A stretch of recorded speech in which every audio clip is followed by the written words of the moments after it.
खुद बीजेपी के कई विधायक ऐसा नजर आता है कि इसके खिलाफ में भी खड़े हुए दिखाई पड़ते हैं। कई विधायक ऐसे भी हैं जो कहीं ना कहीं दबी जुबान में ये बात कहते हुए नजर आ रहे हैं कि मोहन यादव सरकार का जो फैसला है कोई बहुत बेहतर फैसला नहीं है। तो ये तमाम चीज़ें ही निकल के सामने आती है कि भाई मोहन यादव सरकार आखिर क्या लोगों के जो जीवन कह सकते हैं कि घिनौना कह सकते हैं कि रूप उसको देखने को मजबूर। मध्य प्रदेश में इन दिनों दो मामले सबसे बड़े बन चुके हैं। एक तरफ तो पीतमपुर में भोपाल त्रासदी के अपशिष्ट को जलाने के विरोध में जनता लगातार विरोध प्रदर्शन कर रही है। आज जबलपुर हाई कोर्ट में सुनवाई भी थी। सुनवाई में तारीख आगे बढ़ा दी गई है, लेकिन सरकार को निर्देश वही दिए गए हैं कि अपशिष्ट को जलाना है।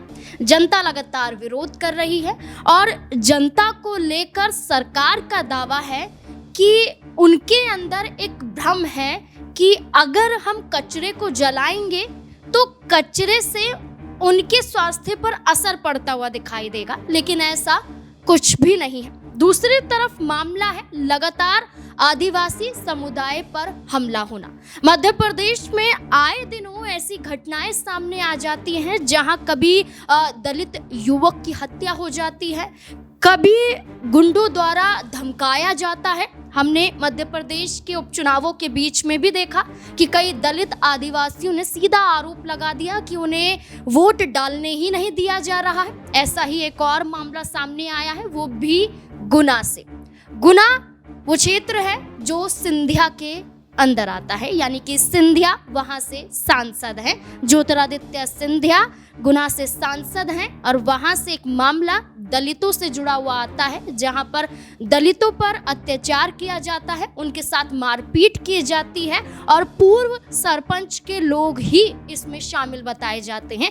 तो मामला मध्य प्रदेश में बढ़ चुका है और सवालों के घेरों में खड़ी हो रही है भारतीय जनता पार्टी। एक तरफ ज्योतिरादित्य सिंधिया तो दूसरी तरफ पूरे मध्य प्रदेश की बात करें तो मोहन सिंह यादव जो मुख्यमंत्री के तौर पर हैं।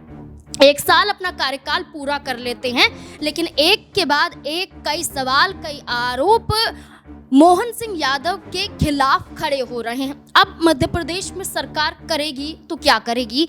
क्या जनता का आक्रोश आने वाले समय पर भारी पड़ता हुआ भारतीय जनता पार्टी पर नजर आएगा?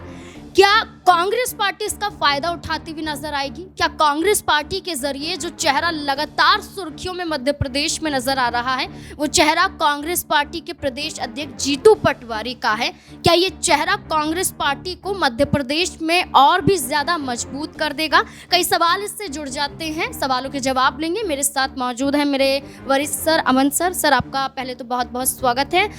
सर अगर हम बात करें जो भोपाल त्रासदी से जुड़े हुए जो कचरे हैं, यूनियन कार्बाइड का जो कचरा है, उसे जलाने के लिए भोपाल से पीतमपुरा लाया गया और ये कहा जा रहा था कि राम की कंपनी है, इस कंपनी के तहत इस कचरे को जलाया जाएगा और इसमें कोई भी नुकसान जनता को नहीं होगा। लेकिन लगातार आए दिन हम देख रहे हैं कि धरना प्रदर्शन हो रहा है, सरकार के खिलाफ जनता विरोध कर रही है।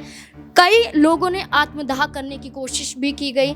इसमें पूरे मामले में जीतू पटवारी भी आए, भारतीय जनता पार्टी के भी विधायक आए, जिन्होंने ये बोला कि हम कचरे को जलने नहीं देंगे। क्या लगता है इस पूरे मामले में सरकार घिर चुकी है? देखिए जाहिर बात है कि इस तरह से कचरे को उठाकर और जो कह सकते हैं कि कहीं ना कहीं नुकसान पहुंचा सकता है। आप देखिए दिल्ली की अगर हम बात करें तो पराली का मुद्दा किस तरह लगातार छाया रहता है, प्रदूषण का स्तर किस तरह से बढ़ गया है और अब जबकि इस तरह का मामला सामने आता है तो जाहिर बात है मोहन यादव सरकार को सामने आना चाहिए, बताना चाहिए कि भाई हम क्यों ये कर रहे हैं, क्यों इस तरह की प्रक्रिया को अंजाम दिया जा रहा है और जो कचरा है उससे क्या वाकई में कोई खतरा नहीं है? अगर खतरा नहीं है तो आखिर सरकार को ये चीज़ स्पष्ट क्यों नहीं कर रही है? खुद बीजेपी के कई विधायक ऐसा नजर आता है कि इसके खिलाफ में भी खड़े हुए दिखाई पड़ते हैं। कई विधायक ऐसे भी हैं जो कहीं ना कहीं दबी जुबान में ये बात कहते हुए नजर आ रहे हैं कि मोहन यादव सरकार का ये फैसला है कोई बहुत बेहतर फैसला नहीं है। तो ये तमाम चीज़ें ही निकल के सामने आती है कि भाई मोहन यादव सरकार आखिर क्या लोगों के जो जीवन है उनसे भी खिलवाड़ करना चाहती है, क्या जो लोगों का स्वास्थ्य है क्या उसको भी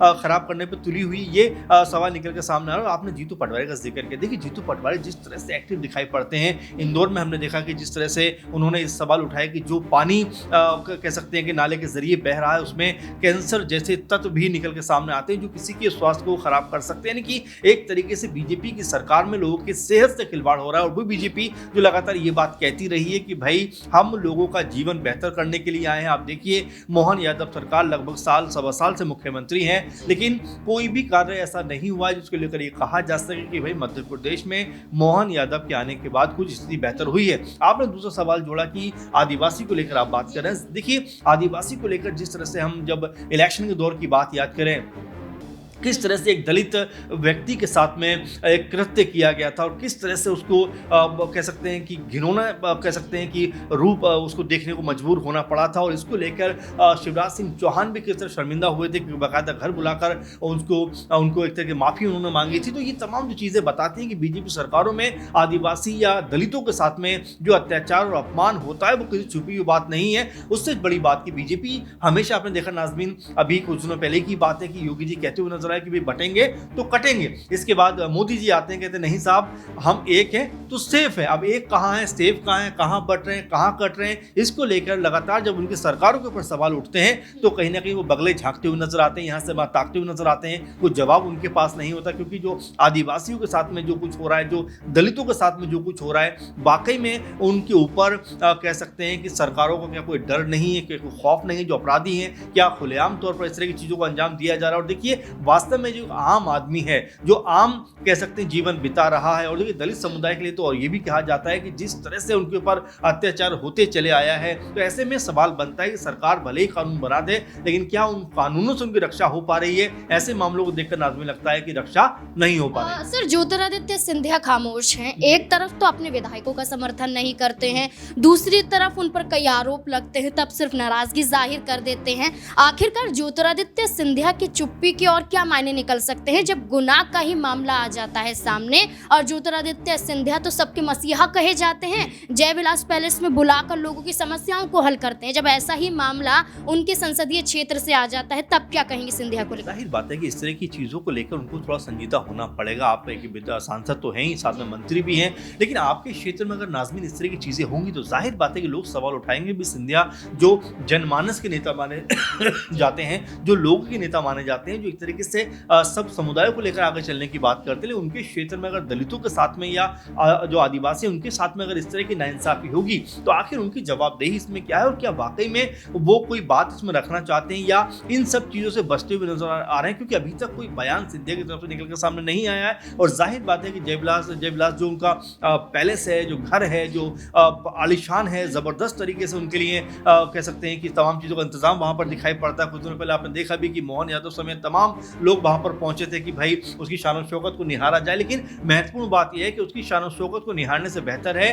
कि जो लोगों की समस्या है उनको देखा जाए, क्योंकि लोग आपको इसलिए चुनते हैं कि आप उनकी समस्या को निदान करें। लेकिन जब ऐसे मामले सामने आते हैं नाज़मीन, जब ऐसी चीजें सामने आती हैं तो वाकई में सवाल उठते हैं कि क्या वाकई आप लोगों की समस्याओं का निदान करने के लिए आए हो या उन समस्याओं से अपना मुंह छुपाते हुए नजर आ रहे हो? क्योंकि जिस तरह से सिंधिया का अभी तक कोई बयान नहीं आया, जबकि उनके क्षेत्र का ये पूरा मामला है, तो जाहिर बात है सवाल उठते हुए नजर आएंगे। सवालों के घेरों में सिंधिया तो जरूर आ रहे हैं, लेकिन एक तरफ जहां भारतीय जनता पार्टी अपने ही करीबी चेहरों पर विश्वास नहीं करती है, चाहे उसमें सिंधिया ही क्यों ना हो, दूसरी तरफ कांग्रेस पार्टी ने एक बड़ी जिम्मेदारी जीतू पटवारी को सौंपी थी और जीतू पटवारी उस जिम्मेदारी को बखूबी निभाते हुए नजर आ रहे हैं। ये जिम्मेदारी कमलनाथ से छीनकर कहेंगे या कमलनाथ को हटाकर जीतू पटवारी को एक युवा चेहरे में दी गई थी प्रदेश अध्यक्ष पद को लेकर?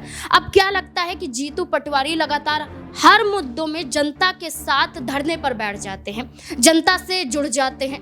बाबा साहिब का मुद्दा हो तब भी वो सड़कों पर आ गए थे, कांग्रेस दफ्तर पर हमला हुआ था मध्य प्रदेश में तब भी सड़कों पर आ गए थे, जो मुद्दा छात्रों से जुड़ा हुआ था तब भी छात्रों के साथ सड़कों पर आ गए थे। क्या लगता है जीतू पटवारी बीजेपी पर भारी पड़ते हुए नजर आ सकते हैं? बिल्कुल, ये काम कांग्रेस पार्टी को पहले करना चाहिए था, क्योंकि जिस तरह जीतू पटवारी ने कमान संभाली, हालांकि विधानसभा चुनाव पूरी तरह से कांग्रेस पार्टी हारी, लोकसभा चुनाव कांग्रेस पार्टी हारी, लेकिन उसके बाद जिस तरह से कहीं ना कहीं ढर्रे पे आती हुई दिखाई पड़ रही है। आप देखिए 2 सीटों के ऊपर उपचुनाव होते हैं नाज़मीन, बुधनी में और विजयपुर में। विजयपुर की सीट तो कांग्रेस पार्टी जीत जाती है, लेकिन बुधनी पे भी जिस तरह की फाइट कांग्रेस पार्टी ने दी, लगभग ये मानकर चलिए कि बीजेपी भले ही जीत गई हो, लेकिन जीत के भी कहीं ना कहीं वो हार गई, क्योंकि जीत का जो अंतर है बहुत कम का है। तो ये बताता है कि जीतू पटवारी ने जिस तरह से खुद को एक्टिव किया है, कांग्रेस पार्टी को सड़कों पर उतरने को मजबूर किया है, और लगातार हर एक मुद्दे के ऊपर, चाहे वो किसानों से जुड़ा हुआ मुद्दा हो, चाहे वो इंदौर का मामला हो, या कह सकते हैं कि और तमाम मामले हो, हर एक मामले के ऊपर जीतू पटवारी जो है लोगों के साथ जुड़ते हुए नजर आते हैं। छात्रों का मुद्दा हो, उसको भी हम इसमें रख सकते हैं कि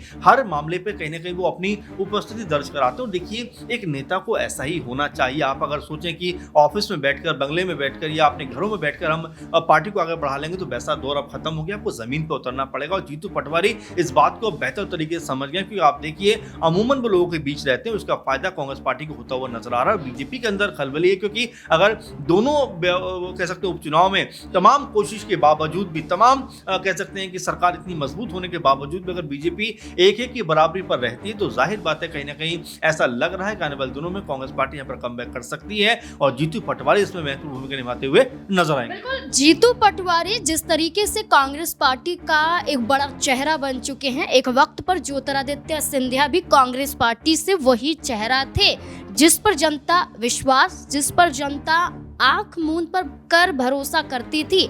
लेकिन ज्योतिरादित्य सिंधिया को सिर्फ सीएम पद से मतलब था और बीजेपी के साथ जुड़ गए, और आज ये हकीकत हमें देखने को मिल रही है कि सिंधिया पर एक एक करके बीजेपी द्वारा ही आरोप लगाया जा रहा है। अब उनके ही क्षेत्र से एक बड़ा मुद्दा निकल कर सामने आ जाता है, जिसमें सिंधिया अभी तक कोई जवाब देते हुए नजर नहीं आए हैं, ना ही कोई एक्शन लेते हुए नजर आए हैं। देखना होगा कि अब क्या बड़ा फैसला भारतीय जनता पार्टी के तहत, मुख्यमंत्री मोहन सिंह यादव के तहत और ज्योतिरादित्य सिंधिया के तहत लिया जाता है। इस पूरे मुद्दे को लेकर अब आप क्या सोचते हैं?